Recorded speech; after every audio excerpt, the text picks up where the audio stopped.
أما بعد فقد قال الله تعالى في كتابه الكريم وهو أصدق القائلين أعوذ بالله من الشيطان الرجيم إنما يخشى الله من عباده العلماء إلى آخر آية. صدق الله ثم صدق الله العلي العظيم وبلغ رسوله النبي الحبيب الكريم ونحن على ذلك من الشاهدين والشاكرين والحمد لله رب العالمين.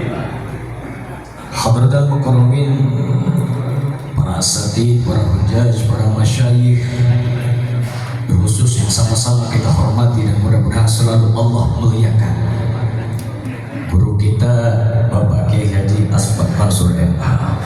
Kita doakan beliau mudah-mudahan selalu diberikan keberkahan dari Allah Subhanahu wa taala. Tidak saya sebutkan satu persatu seluruh jamaah dan guru-guru kita, mudah-mudahan yang hadir pada kesempatan kali ini senantiasa mendapatkan keberkahan dari Allah Subhanahu wa taala. Puji syukur kita panjatkan kepada Allah, semoga dengan sebab yang wasilah kita mensyukuri segala nikmatnya.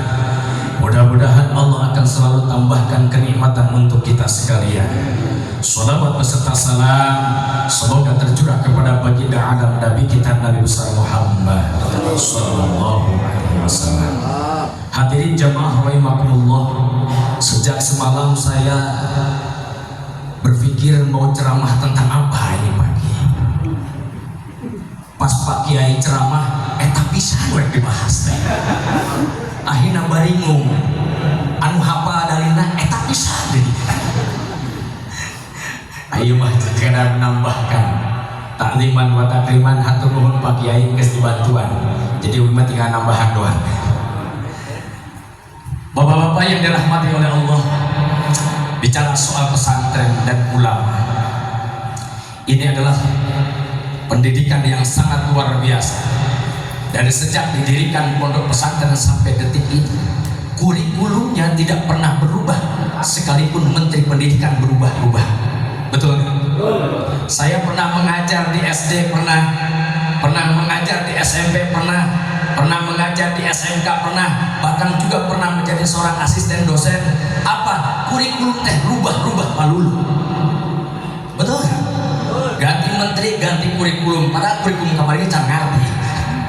Jadi bingung kadang-kadang. Tapi di pondok pesantren kurikulumnya tidak akan pernah berubah. Tahun 94 saya diantar oleh beliau Pak Kiai Haji Asmat untuk belajar di pondok pesantren Tarbiyatul Falah di Sukabumi.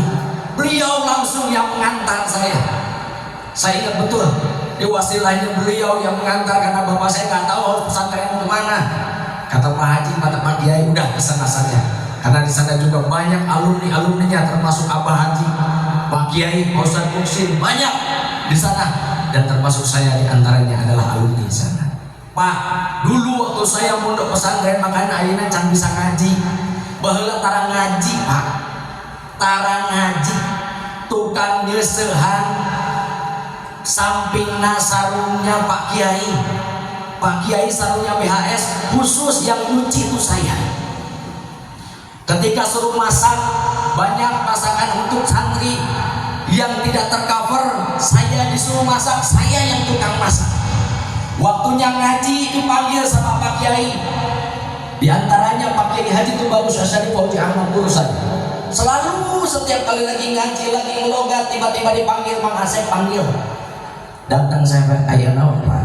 Milu, tenanya, apa kan milu Pak Kiai ceramah, saya ngikuti dari belakang. Pak Kiai naik panggung, saya pegangin sendalnya, dikelek, sieun leungit, sieun ngelakon turun dari panggung, dia nyari-nyari, saya pegangin. Pulangnya saya yang bawa beseknya. Jadi alhamdulillah Pak, gara-gara bawaan besek, kayak dibawa balik bawaan besek. Barokah, itu luar biasa. Sampai Umi Elis Fatimah Saro, istrinya beliau, putri dari Mama Ajeng Afadi, mengatakan si Asep itu nggak bisa ngaji, tapi karena ridho guru-gurunya, berkah dari guru-gurunya, beliau yang bilang alhamdulillah kapake di masyarakat. Aja loba masyarakat rencana sepenuhnya ayah kapake ini we ini matahari maju alhamdulillah. Itu Pak, bicara soal pesantren tidak terluput dari masalah keberkahan. Tadi itu sudah disampaikan, Pak, bukan hanya tersinggung ketika kiai kita diperlakukan seperti itu, dihinakan, diolok-olok, bukan hanya tersinggung, sakit Pak hati ini, betul kan? Saya memang tidak pondok di Lirboyo, tapi guru kita pondok di Lirboyo. Berarti secara sanad keilmuan kita nyambung kepada guru kita nyambung ke Lirboyo, maka tentunya guru-guru di Lirboyo adalah guru-guru kita juga, betul kan? Sakit banget Pak. Rasulullah SAW pernah bersabda, man akramal alim, siapa yang memuliakan orang yang berilmu, yaitu ulama, faqad akramani, kata Rasulullah, maka yakin orang itu adalah memuliakanku, kata Rasul.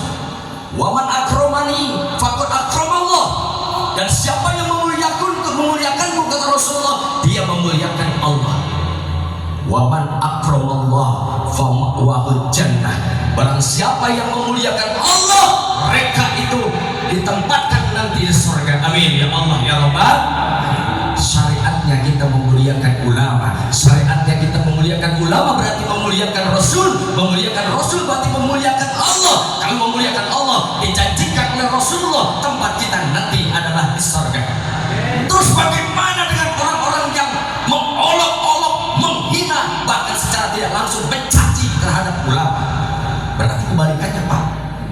Siapa yang menghina, mengolok-olok, mencaci maki, juli gele ka ulama, maka sama halnya dia juli gele, mencaci, memaki, mengolok-olok kepada baginda Rasul. Siapa yang mengolok-olok baginda Rasul, sama halnya dia mengolok-olok kepada Allah. Siapa yang mengolok-olok Allah, menghinakan kepada Allah, maka tempatnya sebaliknya, yaitu adalah di neraka. Naudzubillah, summa naudzubillah min dzalik.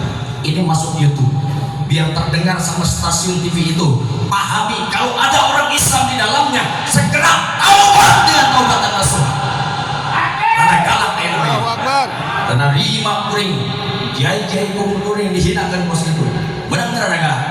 Menang. Tapi itu kamu tuh bukan lu galak tuhnya. Makanya saya pernah dikasih gelar sama Uwais, guru saya, si Asep mah kurang beli gelar, we cenah pendekar, pendek tapi kekar. Main nama awak lalu tiket suara gede. Itu lihat, begitu dahsyatnya seorang baginda Rasul saja memberikan perintah secara tidak langsung untuk memuliakan ulama. Sejatinya al ulama warasatul anbiya, ulama itu pewarisnya para nabi. Pewaris dari apa? Bukan secara nasabnya, tapi bi ilmihim, dengan ilmunya.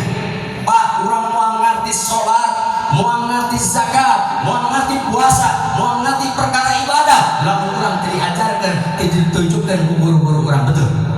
Tidak diajarkan oleh para asatid, tidak diajarkan oleh ulama, dan ulama pun mengambil dari hadis-hadis Rasulullah, disampaikan hadis-hadis Rasulullah, disampaikan ayat-ayat Al-Quran yang kemudian ditransformasikan atau ditransferkan kepada umat atau kepada masyarakat. Makanya penting ngaji tempat didinya, deketan ulama jauhan, iman ka ulama tenan, sepel ulama benar saeutik diomong, padahal cek eueuh gaweana tapi di mana ya tanya, tah kosong tadi teh. Ya Allah ya Rabb, sakit banget. Bukan karena sebab kita juga punya murid, bukan sebab kita juga punya pengajian, mereka juga taklim, bukan sebab itu, tapi kita juga sudah mengawali taklim kepada guru-guru kita. Demi Allah Pak, demi Rasulullah, seorang yang dia rajin ngaji, dia seorang yang pintar ilmunya, tapi kalau tidak mendapatkan keberkahan ilmu dari guru-gurunya, jangan harap ilmunya akan barokah, jangan harap ilmunya akan manfaat. Banyak Pak orang-orang yang pintar ngajinya, tapi kemudian setelah pulang tidak bisa apa-apa, bahkan di masyarakat tidak dihargai, di masyarakat dihinakan. Tapi bagi orang yang tadi sudah disampaikan oleh guru kita, saya termasuk di antaranya. 3 orang santri waktu itu dipanggil dalam waktu hujan, disuruh apa? Disuruh ngambil sarung BHS beliau yang jatuh ke kulah Pak. Sahan daek cenah nyopetkeun sarung akang di kulah. Turun 3 orang kami, saya beserta teman saya. Apa yang terjadi Pak?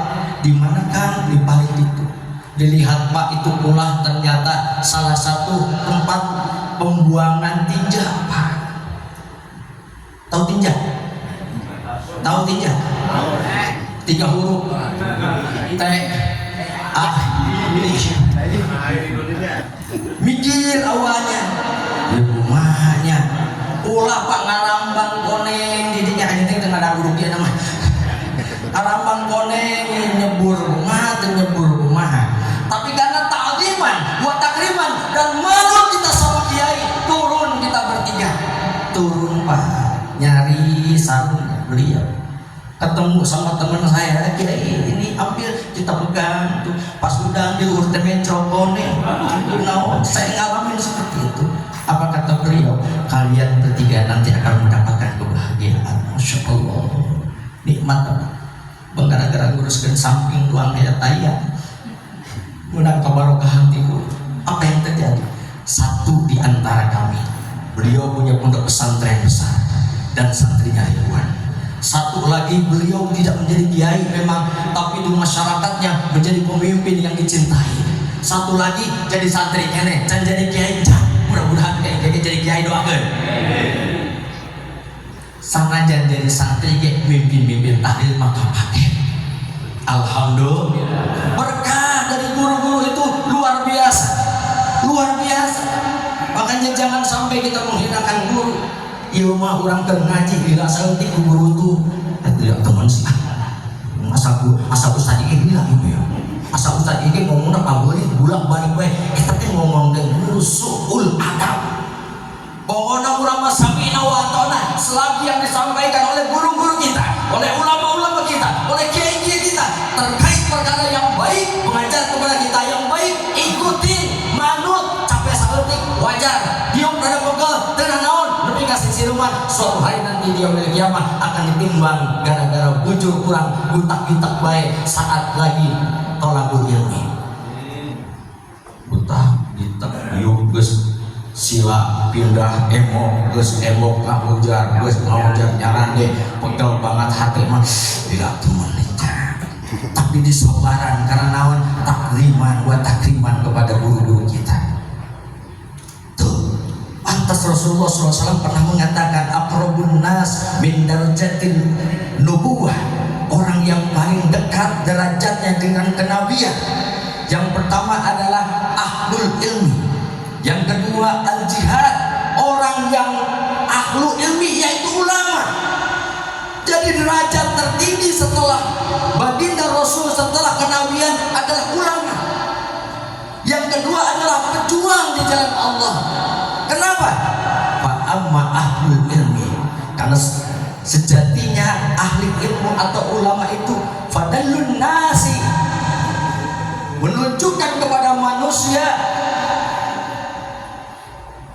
manja'a bihi rasul, manja'a bihi rasul, apa yang diajarkan oleh Rasul.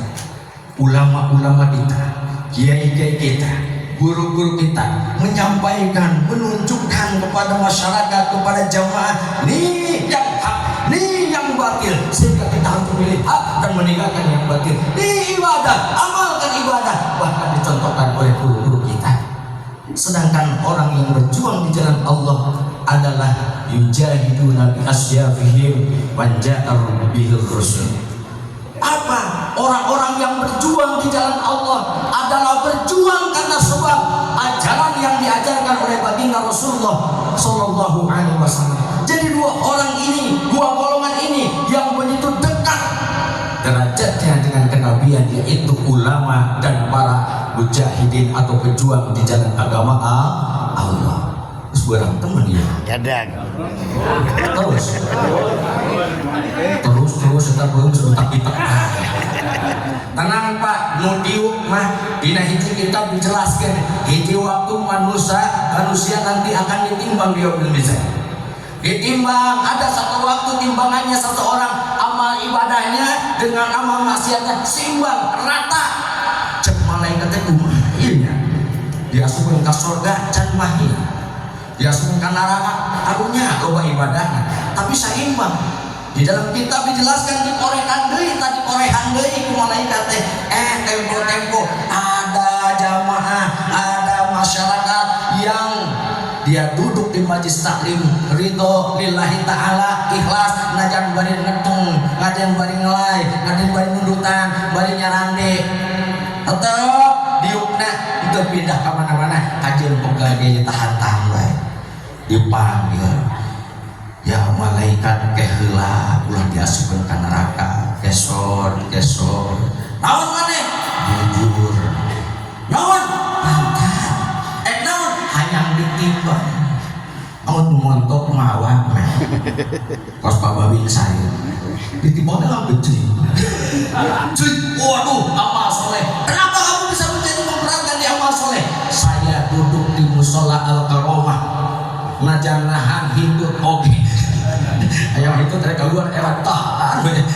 najan pegel oke najan geus boga penyakit asam urat oke najan singsir mun oke ditahan karena ta'adub ka guru ta'adub ka kiai cicing we tahan ikhlas tuh ternyata gara-gara bujur diuk di majlis taklim gara-gara bujur diuk di musola bersabab amalan soleh ditimbang jadi ngaberatkeun ka surga mudah-mudahan teh bujur dan timbang jika ngaberatkeun urang ka surgana Allah Subhanahu wa taala asbab wasilahna Allah ridho mere rahmat ka urang sadayana urang kumpul di majlis taklim baginda Rasul ridho cinta kepada kita memberikan syafaat kepada kita sehingga kita mendapatkan 2 paspor